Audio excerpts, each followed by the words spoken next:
नमस्कार, प्रणाम, good morning friends. इस वीडियो में हम लोग डिस्कस करेंगे समसामयिकी मीन्स करंट अफेयर को डिस्कस करेंगे। फ्रेंड्स, वीडियो को स्किप न करते हुए पूरा देखिएगा और अगर आप चैनल पे पहली बार विजिट कर रहे हैं, चैनल को सब्सक्राइब करते हुए बेल आइकन को भी प्रेस कर लीजिएगा, जिससे कि आपके पास लेटेस्ट अपडेट पहुँचती रहे। ओके फ्रेंड्स, तो आइए वीडियो की शुरुआत करते हैं। क्या दिया गया है ध्यान से देखिएगा फ्रेंड्स कि फरवरी 2024 में समान नागरिक संहिता विधेयक यूसीसी पास करने वाला पहला राज्य कौन बना है? Option A Assam, option B Manipur, option C Nagaland और ऑप्शन डी क्या है? उत्तराखंड।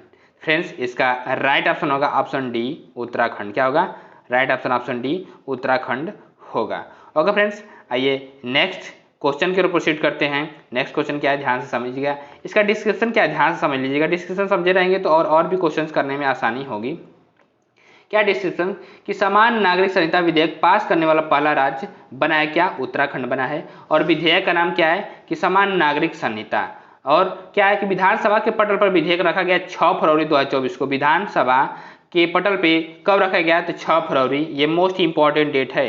6 फरवरी 2024 को रखा गया था। अब इसमें क्या क्या प्रावधान किया गया है ध्यान से देखिएगा। प्रावधान फ्रेंड्स ये दिया गया है कि उत्तराखंड के निवासियों पर लागू होगा, चाहे उसका जाति या धर्म कोई भी हो। जाति या धर्म कोई भी होगा, वहाँ पे उत्तराखंड के जो निवासी होंगे उन पे लागू होगा। नेक्स्ट का पॉइंट क्या है कि विवाह के लिए पुरुष की आयु 21 वर्ष तथा स्त्री की आयु 18 वर्ष होनी जरूरी है। अगर उससे कम एज में शादी हो रही है तो उनको जेल में भी डाला जा सकता है।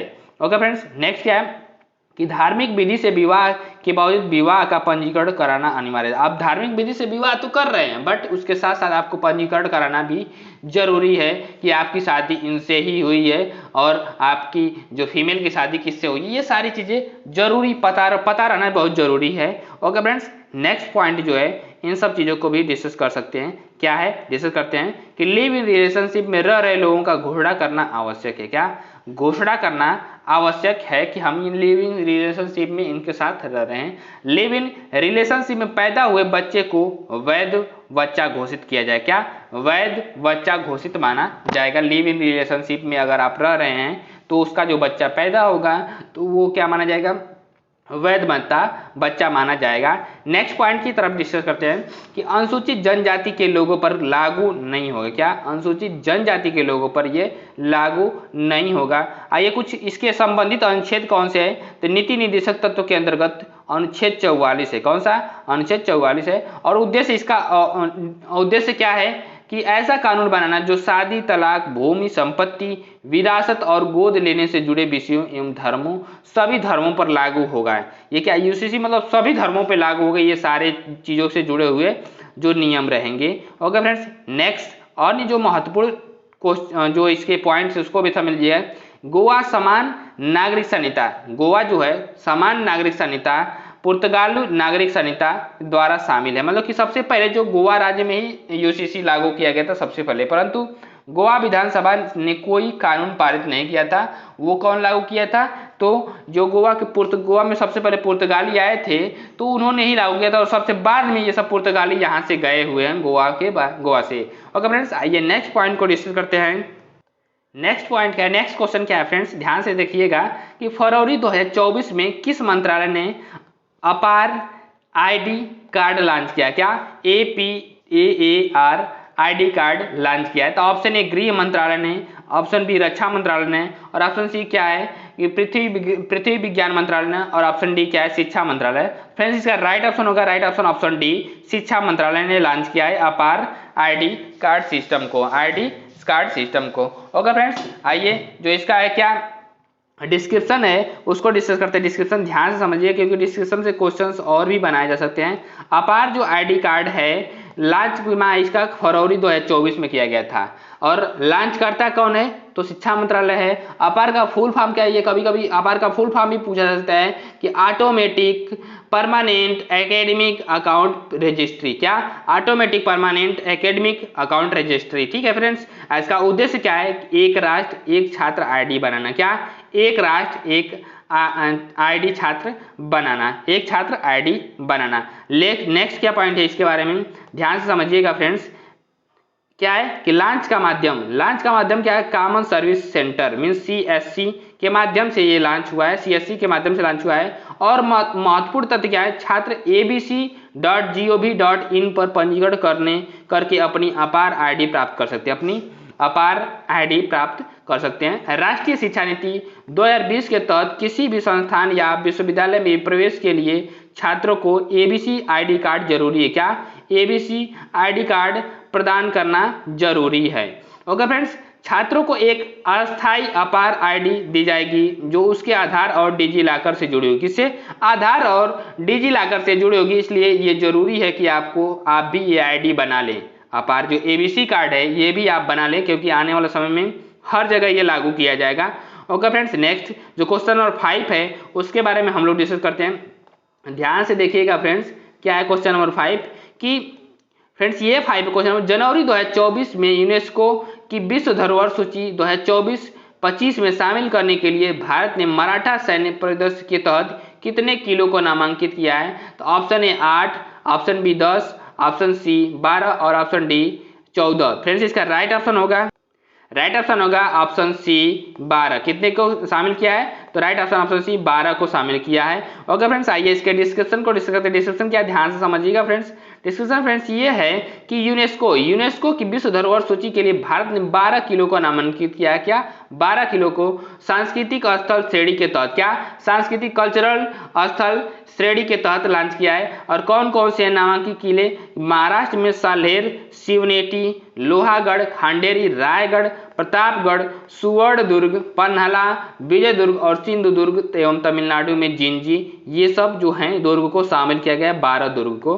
और अन्य जो महत्वपूर्ण तथ्य है इन सबों के बारे में भी डिस्कस कर लेते हैं, क्योंकि कहीं से भी क्वेश्चंस पूछे जा सकते हैं। मराठा सैन्य परिदृश्य के 12 जिलों में से 8 भारतीय पुरातत्व सर्वेक्षण ASI द्वारा संरचित है। क्या? ASI द्वारा संरचित है। और 8 पुरातत्व और संग्रहालय निदेशक महाराष्ट्र द्वारा संरचित है। क्या? निदेशक महाराष्ट्र द्वारा संरचित है। नेक्स्ट क्या है? खांडेरी किला, सुवर्णदुर्ग और सिंधुदुर्ग द्वीप किले हैं। क्या है? सिंधुदुर्ग द्वीप किले हैं। 17वीं और 19वीं शताब्दी के मध्य विकसित ये किले मराठा शासकों की किलेबंदी और सैन्य प्रणाली का प्रतिनिधित्व करती है। क्या? सैन्य प्रणाली, जो उस समय सैन्य प्रणाली थी उसका प्रतिनिधित्व करती है।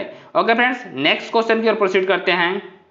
नेक्स्ट क्वेश्चन क्या, ध्यान से देखिएगा कि अयोध्या में नवनिर्मित राम मंदिर में स्थापित होने वाली मूर्तियों की प्राण प्रतिष्ठा किस तिथि को संपन्न हुई थी? किस तिथि को? ये मोस्ट इंपॉर्टेंट क्वेश्चन है फ्रेंड्स। यहाँ से और भी क्वेश्चन बनाए सकते हैं। स्थापित किस तिथि की गई थी? तो ऑप्शन ए 20 जनवरी 2024 को, ऑप्शन बी 22 जनवरी 2024 को, ऑप्शन सी 22 जनवरी 2024 को, 24 जनवरी 2024 को और ऑप्शन डी जो 30 जनवरी 2024 को। फ्रेंड्स इसका राइट ऑप्शन होगा ऑप्शन बी 22 जनवरी 2024 को प्राण प्रतिष्ठा की गई थी राम मंदिर का। अगर फ्रेंड्स आइए राम मंदिर से रिलेटेड जो है कि इसके जो और भी तथ्य हैं उसके बारे में हम लोग डिस्कस करते हैं। ध्यान से देखिएगा क्योंकि यहाँ से क्वेश्चन जरूर पूछे जाएंगे। अयोध्या में राम मंदिर की प्राण प्रतिष्ठा जो है कि कब की गई थी? तो इसका डेट क्या है? 22 जनवरी 2024 को की गई थी। क्या? 22 जनवरी और 26 जनवरी जो हमारा गणतंत्र दिवस मनाया जाता है और 25 जनवरी को क्या मनाया जाता है? तो वोटर्स डे बनाया जाता है। क्या? वोटर्स डे 25 जनवरी को बनाया जाता है। प्राण प्रतिष्ठा जो है प्रधानमंत्री नरेंद्र मोदी ने किया था। प्राण प्रतिष्ठाकर्ता कौन है? प्रधानमंत्री नरेंद्र मोदी जी ने किया था। कुल क्षेत्रफल कितना उसका? 67.7 एकड़ में मंदिर क्षेत्र क्या है? 2. मंदिर क्षेत्र जो है 2.7 एकड़ में है। अब मंदिर का आकार क्या है? 108 मीटर गुणे 75 गुणे 49, मतलब ऐसे लंबाई चौड़ाई और ये ऊंचाई, ये सब सारी चीजें दी गई हैं। ओके फ्रेंड्स, मंदिर शिखर का कुल ऊंचाई क्या है? 161 फीट है। 161 फीट है। और मंदिरों की कुल तलों की संख्या कितनी है? तो फ्रेंड्स 3 है। और मंदिर के प्रधान वास्तुकार चंद्रकांत सोमपुरा हैं। कौन है? चंद्रकांत सोमपुरा। ये मोस्ट इंपॉर्टेंट क्वेश्चन है। ये बहुत सारे एग्जामिनेशन में पूछा भी गया है और आने वाले एग्जामिनेशन में पूछा भी जाएगा। निर्माण सामग्री में प्रयोग किया गया पत्थर कहाँ से लाया गया? तो बंसी, पहाड़पुर, भरतपुर। गुलाबी बलुआ पत्थर राजस्थान से लाया गया। कहाँ से? गुलाबी बलुआ पत्थर को राजस्थान से लाया गया है। और रामलला की गर्भगृह में स्थापित होने वाली मूर्ति की ऊंचाई 51 फीट है। कितना है? 51 फीट, मतलब 51 इंच है और 4.24 फुट है। क्या है? 4.24 फीट है। ये मोस्ट इंपॉर्टेंट है। अगर मैं क्या है कि रामलला की कमल के फूल के आसन के साथ ऊंचाई 8 फीट है। कितना है? 8 फीट है। ओके फ्रेंड्स, नेक्स्ट जो पॉइंट है इसके बारे में भी डिस्कस करते हैं। बहुत सारे इससे पॉइंट रिलेटेड है जो कि बहुत ही इंपॉर्टेंट हैं। ओके फ्रेंड्स, क्या इंपॉर्टेंट पॉइंट की फिर कि रामलला की मूर्ति में प्रयुक्त पत्थर कृष्णशिला का है। कैसा है? कृष्णशिला का है। और कृष्णशिला की प्राप्ति का स्थान कहाँ है? तो उडुपी कर्नाटक में पाया जाता है। उडुपी कर्नाटक से प्राप्त किया गया है। और रामलला की मूर्ति का स्वरूप क्या है? तो बाल रूप है, मतलब 5 वर्ष का रूप है। उस समय की जो थी समय था उसको दिखाया गया है वहां पे मूर्ति में। और खड़ी मूर्ति है, पुरानी मूर्ति। इसको देश भर में सिद्ध मंदिरों में ले जाया गया, सिद्ध मंदिरों में ले जाएगा और फिर इसकी मूर्ति नई मूर्ति के साथ प्राण प्रतिष्ठा की जाएगी। क्या? नई मूर्ति के साथ प्राण प्रतिष्ठा की जाएगी। नई मूर्ति का नाम अचल प्रस्तावित है। क्या है? अचल प्रस्तावित है। और पुरानी मूर्ति का नाम क्या है? उत्सव मूर्ति प्रस्तावित है। क्या? उत्सव मूर्ति प्रस्तावित है। ओके फ्रेंड्स, नेक्स्ट जो पॉइंट है उसके बारे में भी डिस्कस करते हैं। नेक्स्ट पॉइंट क्या है? ध्यान समझिएगा। रामलला की गर्भगृह में स्थापित होने वाली मूर्ति के मूर्तिकार का नाम क्या है? तो अरुण योगीराज है। कौन है? अरुण योगीराज थे जिन्होंने मंदिर की मूर्ति को बनाया है। ठीक है फ्रेंड्स। और अन्य 2 रामलला की मूर्ति के मूर्तिकार गणेश भट्ट हैं, बेंगलुरु के रहने वाले हैं। और सत्यनारायण पांडे कहाँ के? राजस्थान के रहने वाले सत्यनारायण पांडे। ओके फ्रेंड्स, अन्य 2 मूर्तियों की स्थापना मंदिर के अन्य हिस्सों में भी की गई है। और मंदिर का निर्माण करने वाली कंपनी का नाम लार्सन एंड टुब्रो है। लार्सन एंड टुब्रो मतलब L&T जो कंपनी है बहुत ही बड़ी कंपनी है। Okay friends, sorry. नेक्स्ट जो क्वेश्चन नेक्स्ट पॉइंट है उसको भी ध्यान से देखिएगा। नेक्स्ट पॉइंट क्या है कि मंदिर निर्माण की शैली क्या है? मंदिर निर्माण की शैली क्या है? तो नागर है। क्या है? नागर है मंदिर निर्माण की शैली। और राम मंदिर का निर्माण और प्रबंधन राम जन्मभूमि तीर्थ क्षेत्र द्वारा किया गया है। क्या? राम जन्मभूमि तीर्थ क्षेत्र द्वारा किया गया है। अभिषेक समारोह का संचालन वाराणसी के पुजारी लक्ष्मीकांत दीक्षित के नेतृत्व में। क्या? अभिषेक समारोह का संचालन वाराणसी के पुजारी लक्ष्मीकांत दीक्षित के नेतृत्व में किया गया। और रामलला की मूर्ति का डिजाइन विवरण क्या है? तो इसको भी ध्यान से देखिएगा क्योंकि ये मोस्ट इंपॉर्टेंट पॉइंट है फ्रेंड्स। क्या है कि भगवान गरुड़ की मूर्ति को बाएं पैर के पास और भगवान हनुमान की मूर्ति को दाहिने पैर के पास उकेरा गया है। मूर्ति के ऊपर भाग में धार्मिक प्रतीक स्वास्तिक, ओम, चक्र, गदा और सूर्य भगवान को उत्कीर्ण किया गया है। फ्रेंड्स, नेक्स्ट पॉइंट के बारे में डिस्कस करते हैं। नेक्स्ट पॉइंट क्या है फ्रेंड्स कि मूर्ति भगवान विष्णु के सभी 10 अवतारों में। क्या? भगवान विष्णु का जो 10 अवतार है वो सारी चीजें वहां पे दिखाई गई। क्या? मत्स्य मछली, वराह सुअर, वामन बौना, और राम राजकुमार, बुद्ध प्रबुद्ध, कूर्म कछुआ, नरसिम्हा मानव शेर, और परशुराम योद्धा, कृष्ण चरवाहा और कल्कि भविष्य का अवतार को प्रदर्शित करती है। कल्कि। ठीक है फ्रेंड्स। और आइए नेक्स्ट महत्वपूर्ण पॉइंट के बारे में डिस्कस करते हैं जो कि इंपॉर्टेंट है। क्या है कि 22 जनवरी 2024 को प्रधानमंत्री नरेंद्र मोदी ने अयोध्या राम मंदिर परिसर में जटायु की एक मूर्ति का अनावरण किया था। क्या? जटायु की एक मूर्ति का अनावरण किया। और नेक्स्ट पॉइंट क्या है कि राम मंदिर के अलावा सूर्य देव, देवी भगवती, गणेश भगवान, भगवान शिव, मां अन्नपूर्णा और हनुमान के कुल 6 मंदिर होंगे। कितने? 6 मंदिर होंगे। मूर्ति का वजन लगभग 200 किग्रा है। कितना है? मूर्ति का वजन केवल लगभग 200 किग्रा है। नेक्स्ट क्वेश्चन की ओर प्रोसीड करते। क्वेश्चन नंबर 7 क्या दिया हुआ है? ध्यान से समझिएगा फ्रेंड्स। क्वेश्चन नंबर 7 क्या दिया हुआ है कि जनवरी 2024 में एशिया के सबसे बड़े एविएशन एक्सपो विंग्स इंडिया 2024 का उद्घाटन कहां पर किया गया? तो ऑप्शन ए क्या है? जयपुर में, option B Hyderabad, option C Surat और ऑप्शन डी क्या? अहमदाबाद। फ्रेंड्स, इसका राइट ऑप्शन होगा, right option option B Hyderabad. क्या? हैदराबाद में किया गया है इसका उद्घाटन। ओके फ्रेंड्स, नेक्स्ट जो इसका डिस्क्रिप्शन है, डिस्क्रिप्शन को समझ लीजिए। डिस्कशन क्या? ध्यान समझिएगा कि एशिया के सबसे बड़े एविएशन एक्सपो विंग्स इंडिया 2024 का उद्घाटन जो है कि 18 जनवरी 2024 को किया गया था। क्या? 18 जनवरी 2024 को किया गया था। और 22 जनवरी को क्या किया गया था? हमारे रामलला क्या उद्घाटन किया गया था। नेक्स्ट क्या है? केंद्रीय उद्घाटनकर्ता कौन है? केंद्रीय नागर विमानन मंत्री ज्योतिरादित्य एम सिंधिया है। कौन है? ज्योतिरादित्य एम सिंधिया जी हैं। और उद्घाटन स्थल कहाँ पे है? तो बेगमपेट हवाई अड्डा हैदराबाद में। कहाँ पे है? ये बेगमपेट हवाई अड्डा हैदराबाद में। ये पूछा जा सकता है कि बेगमपेट हवाई अड्डा कहाँ पे है? तो हैदराबाद में है। इसका थीम क्या है? तो अमृतकाल में भारत को विश्व से जोड़ना। क्या? अमृतकाल में भारत को विश्व से जोड़ना, भारत नागर विमानन @2047 के लिए मंच तैयार करना। क्या? @2047 के लिए मंच तैयार करना। और जो है कि अन्य महत्वपूर्ण बिंदु क्या है इसके बारे में हम लोग डिस्कस कर लेते हैं कि इस अवसर पर उड़ान 5.3 का शुभारंभ एवं GMR स्कूल ऑफ एविएशन का उद्घाटन किया गया। आने वाले वर्षों में 10,000 पायलटों को प्रशिक्षित करने के लिए गुरुग्राम में एक उड़ान प्रशिक्षण केंद्र की स्थापना की जाएगी। फ्रेंड्स नेक्स्ट क्वेश्चन की ओर प्रोसीड करते हैं। Question number 8। क्वेश्चन नंबर 8 क्या दिया हुआ ध्यान से देखिएगा फ्रेंड्स कि जनवरी 2024 में किसने शिलांग के लैटकोर स्थित असम राइफल्स मुख्यालय में cyber security operation centre CSOC का उद्घाटन किया? Option A Narendra Modi, option B Amit Shah और ऑप्शन सी राजनाथ सिंह और option D Draupadi Murmu. Friends इसका राइट ऑप्शन होगा ऑप्शन बी अमित शाह। किसने किया था? तो अमित शाह ने किया था। ओके फ्रेंड्स आइए नेक्स्ट इसके डिस्क्रिप्शन को डिस्कस करते हैं। डिस्क्रिप्शन क्या ध्यान समझिएगा फ्रेंड्स। डिस्कशन में ये फ्रेंड्स दिया गया है कि असम राइफल्स मुख्यालय में cyber security operation centre CSOCS का उद्घाटन क्या कब किया गया था? 18 जनवरी 2024 को किया गया था। उद्घाटन स्थल क्या है? शिलांग मेघालय के लैटकोर स्थित असम राइफल्स के मुख्यालय में है। ओके फ्रेंड्स अब आइए नेक्स्ट पॉइंट को डिस्कस करते हैं। नेक्स्ट पॉइंट क्या है फ्रेंड्स कि उद्घाटनकर्ता कौन है? तो अमित शाह हैं। फ्रेंड्स जो इसके उद्घाटनकर्ता अमित शाह मीन्स केंद्रीय गृह मंत्री एवं सहकारिता मंत्री हैं। क्या है? गृह मंत्री और सहकारिता मंत्री हैं। उद्घाटित सेंटर कहाँ पे किया गया? तो cyber security operation centre CSOC में किया गया है।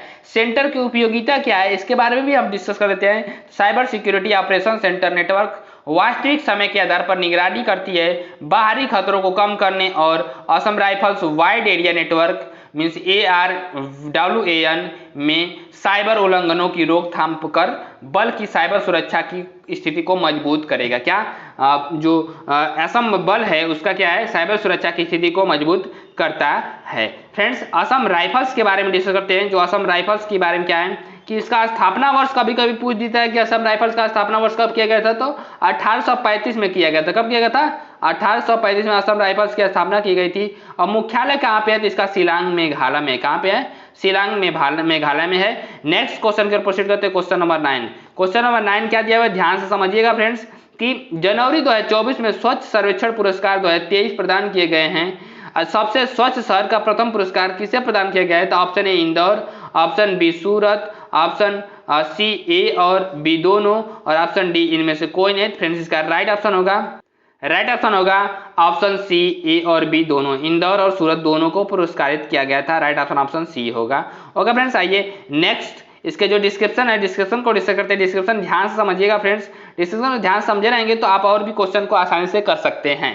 स्वच्छ सर्वेक्षण पुरस्कार 2023 पुरस्कार प्रदान तिथि 11 जनवरी 2024। क्या 11 जनवरी 2024 में मिला था जो पुरस्कार की तिथि थी। ठीक है फ्रेंड्स। और प्रदानकर्ता कौन है? तो राष्ट्रपति द्रौपदी मुर्मू है। भारत मंडपम नई दिल्ली में दिया गया था। संस्करण 8वां था। प्रथम संस्करण 8 वर्ष 2016 में किया गया था पहला और 24 तक क्या हो गया कि 8वां संस्करण हो गया है। संबंधित मंत्रालय क्या? आवासन और शहरी कार्य मंत्रालय भारत सरकार। ठीक है फ्रेंड्स। नेक्स्ट फ्रेंड्स देखिए क्या है कि पुरस्कार विजेता देखिएगा ध्यान से। सबसे स्वच्छ शहर के बारे में डिस्कस किया जाएगा और ध्यान से समझिएगा फ्रेंड्स क्योंकि यहाँ से भी क्वेश्चन। इंदौर मध्य प्रदेश एवं सूरत गुजरात है। नवी मुंबई में महाराष्ट्र है। विशाखापट्टनम जो है 4थे नंबर पर आंध्र प्रदेश है। भोपाल जो है मध्य प्रदेश। विजयवाड़ा 6वें नंबर पर आंध्र प्रदेश। नई दिल्ली 7वें नंबर पर। तिरुपति आंध्र प्रदेश में। और ग्रेटर हैदराबाद जो है तेलंगाना जो है 9वें नंबर पे है। ठीक है फ्रेंड्स। और 10वें नंबर पे क्या है? तो 10वें नंबर पे है पुणे महाराष्ट्र में है। और 1 लाख से कम आबादी श्रेणी में सबसे स्वच्छ शहर कौन सा है? तो इसको ध्यान से देखिएगा फ्रेंड्स कि सासवड़ महाराष्ट्र। क्या? सासवड़ महाराष्ट्र और पाटन छत्तीसगढ़, लोनावाला महाराष्ट्र, कराड़ महाराष्ट्र, पंचगनी महाराष्ट्र में। सबसे स्वच्छ गंगा शहर क्या? सबसे स्वच्छ गंगा शहर कौन सा है? तो इसको भी ध्यान से देखिएगा। वाराणसी जो उत्तर प्रदेश में सबसे स्वच्छ गंगा शहर है। प्रयागराज उस दूसरे नंबर पे है। तीसरा बिजनौर उत्तर प्रदेश में है। चौथा क्या? हरिद्वार उत्तराखंड में है। और 5वें नंबर पे कन्नौज उत्तर प्रदेश में है। ओके फ्रेंड्स नेक्स्ट क्वेश्चन की ओर प्रोसीड करते हैं। फ्रेंड्स नेक्स्ट पॉइंट क्या दिया हुआ है? सबसे स्वच्छ छावनी बोर्ड मीन्स कैंटोनमेंट एरिया जो कौन सा है? तो महू छावनी बोर्ड मध्य प्रदेश में ये सबसे स्वच्छ छावनी बोर्ड है। कैंटोनमेंट जैसे जहाँ पे आर्मी के लोग रहते हैं वहाँ उसको कैंटोनमेंट बोला जाता है। सबसे सफाई मित्र सुरक्षित शहर कौन है? तो चंडीगढ़ है। चंडीगढ़ सबसे सफाई मित्र सुरक्षित शहर है। सर्वश्रेष्ठ प्रदर्शन वाले राज्य कौन से? तो महाराष्ट्र नंबर 1 पे है, मध्य प्रदेश सेकेंड, छत्तीसगढ़ तीसरे नंबर पे है, और उड़ीसा जो है क्या है? चौथे नंबर पे है, और तेलंगाना क्या है? 5वें नंबर पे है। अन्य महत्वपूर्ण तथ्य क्या है? इसके बारे में भी डिस्कस करते हैं। ध्यान से समझिएगा फ्रेंड्स कि स्वच्छ सर्वेक्षण 2023 में 4477 शहरों का आकलन किया गया, जिसमें 61 छावनी और 88 गंगा किनारे बसे शहरों को शामिल किया गया था। क्या? 88 गंगा किनारे शहरों को शामिल किया गया था। और इंदौर ने लगातार 7वें वर्ष शीर्ष स्थान प्राप्त किया, जबकि सूरत ने पहली बार यह सम्मान प्राप्त किया। सूरत ने पहली बार यह सम्मान प्राप्त किया है। उत्तर प्रदेश को 651 शहरी स्थानीय निकायों में स्वच्छ सर्वेक्षण 2023 के अंतर्गत कुल 6 पुरस्कार प्राप्त हुए हैं। और नेक्स्ट पॉइंट के बारे में डिस्कस करते हैं। नेक्स्ट पॉइंट क्या है? ध्यान से समझिएगा फ्रेंड्स कि उत्तर प्रदेश को जो है कि राज्य को श्रेणी में 9वां स्थान प्राप्त, राज्य के श्रेणी में 9वां स्थान प्राप्त है। उत्तर प्रदेश में कचरा मुक्त शहरों की स्टार रेटिंग प्रोटोकॉल में फर्स्ट स्टार प्राप्त जो है 57 है, 3 स्टार प्राप्त जो है 9 है, और 5 स्टार प्राप्त जो है 1 है। क्या? 5 स्टार प्राप्त 1 है। अब 5 स्टार रेटिंग किसको किसको दिया गया है? ध्यान से समझिएगा फ्रेंड्स कि 5 स्टार रेटिंग नोएडा को दिया गया है, 3 स्टार रेटिंग जो है आगरा कैंट, गाजियाबाद, अलीगढ़, वाराणसी, लखनऊ, फिरोजाबाद, कानपुर, गोरखपुर, झांसी, इन सबों को 3 स्टार रेटिंग गई है। सर्वश्रेष्ठ प्रदर्शन करने वाले राज्यों की सूची में बिहार 15वें स्थान पर प्राप्त किया है। क्या? 15वें स्थान पर प्राप्त किया गया है। और वर्तमान समय में भारत में अपशिष्ट प्रसंस्करण की दर 76% है, जो कि 2014 में 15 से लेकर के 16% था। क्या? 15 से लेकर के 16% था। नेक्स्ट क्वेश्चन की ओर प्रोसीड करते हैं। Question number 10। क्वेश्चन नंबर 10 क्या दिया हुआ है? ध्यान से देखिएगा फ्रेंड्स कि जनवरी 2024 में अटल बिहारी वाजपेयी सेवरी नवाहा सेवा अटल सेतु का उद्घाटन किया गया। इस सेतु की लंबाई कितना है? तो 15.8 किलोमीटर, और ऑप्शन बी क्या है? 20.7 किलोमीटर, ऑप्शन सी 16.7 किलोमीटर, और ऑप्शन डी क्या है? 21.8 किलोमीटर। तो फ्रेंड्स इसका राइट ऑप्शन हो जाएगा 21.8 किलोमीटर। फ्रेंड्स ये बीपीएससी के टीआरई 3 का जो री एग्जामिनेशन हुआ था उसमें पूछा गया था। फ्रेंड्स ये आपके भी एग्जामिनेशन में पूछा जा सकता है, इसलिए आप इसको ध्यान से देख लीजिएगा। और फ्रेंड्स आइए इसके डिस्क्रिप्शन को डिस्कस करते हैं। डिस्क्रिप्शन को ध्यान से समझिएगा फ्रेंड्स। क्या है कि भारत के सबसे लंबे पुल अटल बिहारी वाजपेयी सेवरी नवाहा सेवा अटल सेतु का उद्घाटन 12 जनवरी 2024 को किया गया था। और प्रधानमंत्री मोदी ने इसको किया गया उद्घाटनकर्ता के रूप में है। और उद्घाटन स्थल कहाँ पे है? तो नवी मुंबई महाराष्ट्र में। क्या है? उद्घाटन स्थल नवी मुंबई महाराष्ट्र में है। लागत कितना लगा है? तो 17,840 करोड़ रुपये से अधिक लगा है। 17,840 करोड़ रुपये से अधिक लगा है। लंबाई क्या है? लगभग 21.8 किलोमीटर, समुद्र में लगभग 16.5 किलोमीटर लंबा है, एवं जमीन पर लगभग 5.5 किलोमीटर लंबा है। लेन की संख्या कितना है? तो 6 लेन का पुल है। कितना? 6 लेन का पुल है। अन्य महत्वपूर्ण जो पॉइंट्स है उसके बारे में भी डिस्कस करते हैं। इस पुल का शिलान्यास 2016 में प्रधानमंत्री नरेंद्र मोदी के द्वारा किया गया था। ओके फ्रेंड्स नेक्स्ट पॉइंट के बारे में डिस्कस करते हैं। नेक्स्ट पॉइंट क्या है फ्रेंड्स कि यह भारत का सबसे लंबा पुल तथा भारत का सबसे लंबा समुद्री पुल भी है। क्या? सबसे लंबा पुल तथा भारत का सबसे लंबा समुद्री पुल भी है। यह मुंबई अंतर्राष्ट्रीय हवाई अड्डे और नवी मुंबई अंतर्राष्ट्रीय हवाई अड्डे को तेज कनेक्टिविटी प्रदान करेगा, और मुंबई से पूरे गोवा और दक्षिण भारत की यात्रा के समय को भी कम करेगा। नेक्स्ट क्वेश्चन की ओर प्रोसीड करते हैं। क्वेश्चन नंबर 11 क्या दिया हुआ है कि जनवरी 2024 में 27वें राष्ट्रीय युवा महोत्सव का आयोजन कहाँ किया गया? ऑप्शन ए हुबली कर्नाटक में, ऑप्शन बी नासिक महाराष्ट्र में, ऑप्शन सी भोपाल मध्य प्रदेश में, ऑप्शन डी हैदराबाद तेलंगाना में। फ्रेंड्स इसका राइट ऑप्शन हो जाएगा ऑप्शन बी नासिक महाराष्ट्र में। क्या? नासिक महाराष्ट्र में। फ्रेंड्स आइए इसके डिस्क्रिप्शन को डिस्कस करते हैं। डिस्क्रिप्शन क्या? ध्यान समझिएगा फ्रेंड्स कि राष्ट्रीय युवा महोत्सव, क्या राष्ट्रीय युवा महोत्सव 2023 आयोजन अवधि जो है 12 से 16 जनवरी 2024 को किया गया था।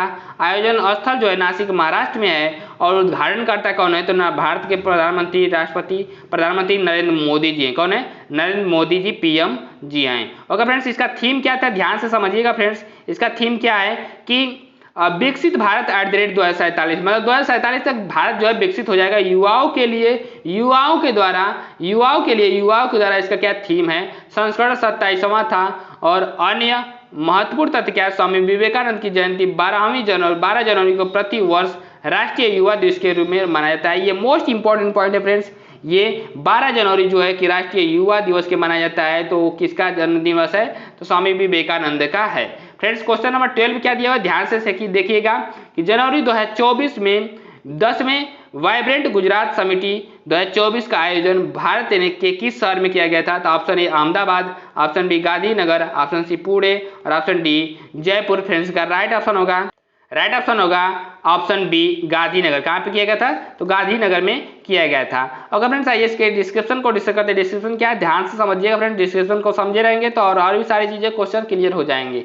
10वां वाइब्रेंट गुजरात समिति 2024 उद्घाटन अवधि 10 से 12 जनवरी 2024 है और उद्घाटन स्थल गांधीनगर के गिफ्ट सिटी में किया गया है। संस्करण कौन सा है? तो 10वां संस्करण है। कौन सा है? 10वां संस्करण है। उद्घाटन करता नरेंद्र मोदी भारत के प्रधानमंत्री हैं। वर्ष 2024 का थीम क्या है? तो गेटवे टू द फ्यूचर। क्या? Gateway to the future. ये पूछा जाता है कि इसका थीम क्या है 10वें वाइब्रेंट गुजरात समिति का? तो gateway to the future. Friends next जो पॉइंट है इसके बारे में डिस्कस करते हैं। नेक्स्ट पॉइंट क्या? ध्यान से समझिएगा कि भागीदारी क्या है? अतिथि देश के तौर पर 100 देशों और साझेदार के तौर पर 33 देशों की भागीदारी रही है। ओके फ्रेंड्स, नेक्स्ट पॉइंट क्या विशेष? यह देश में अब तक सबसे बड़ा वैश्विक व्यापार सम्मेलन है। मतलब सबसे बड़ा वैश्विक व्यापार सम्मेलन, मतलब इसमें बहुत सारे देश के लोग आए थे, 100 लोग, और उसके बाद ये 100 देश इधर हो गया, 33 देशों 133 देश मिले थे। ठीक है फ्रेंड्स, आइए नेक्स्ट क्वेश्चन के प्रोसीड करते हैं। Question number 13। क्वेश्चन नंबर 13 क्या दिया हुआ है? ध्यान से देखिएगा फ्रेंड्स कि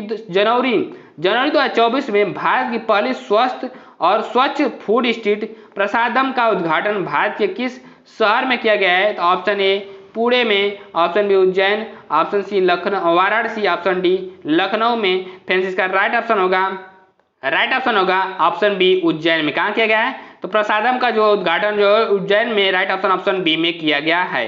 ओके फ्रेंड्स, नेक्स्ट इसका जो डिस्कशन है डिस्कशन को समझ लीजिएगा। डिस्कशन को समझे रहेंगे आपको और भी हेल्प मिलेगा।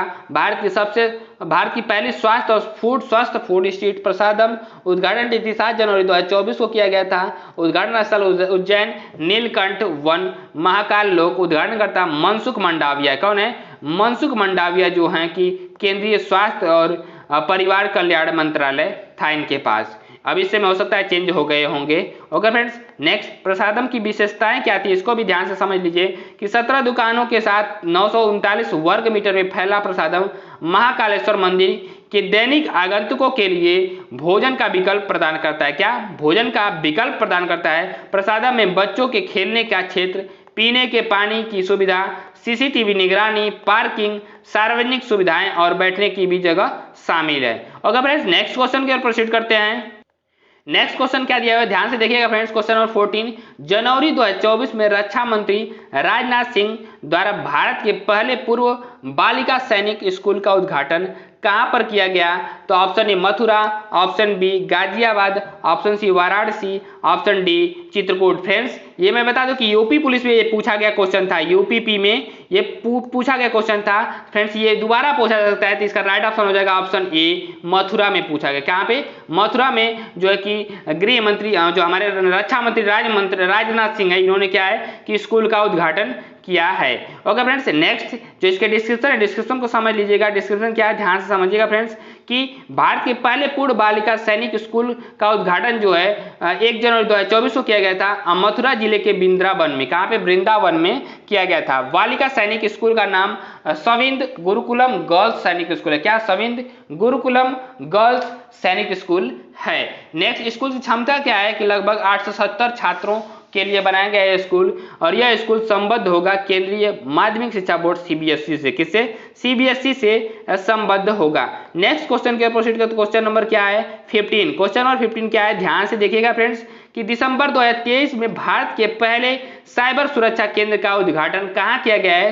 तो option A Bhubaneswar, option B Gandhinagar, option C Ladakh और ऑप्शन डी क्या? चंडीगढ़। फ्रेंड्स इसका राइट ऑप्शन होगा ऑप्शन डी चंडीगढ़ में किया गया है। कहाँ पे किया गया है? तो चंडीगढ़ में किया गया है। फ्रेंड्स आइए इसके डिस्क्रिप्शन को डिस्कस करते हैं। डिस्क्रिप्शन क्या? ध्यान से समझिएगा फ्रेंड्स।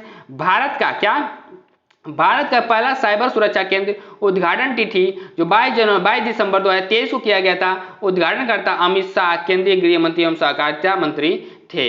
अब उद्घाटन स्थल क्या है? चंडीगढ़ में है। साइबर सुरक्षा केंद्र सेंटर 18 स्थित वायुसेना हेरिटेज सेंटर कैंपस है और लागत कितना है? तो 90 करोड़ की लागत लगी है। और कुछ अन्य महत्वपूर्ण तथ्य क्या है? तो ध्यान से समझिएगा फ्रेंड्स, अन्य महत्वपूर्ण तथ्य क्या है इसको भी ध्यान से देखिएगा। क्या है कि इस केंद्र को सेनकोप्स सेनकोप्स के नाम से भी जाना जाता है। संचालन के पहले 3 वर्षों के दौरान DRPO इसका प्रबंधन करेगा। क्या?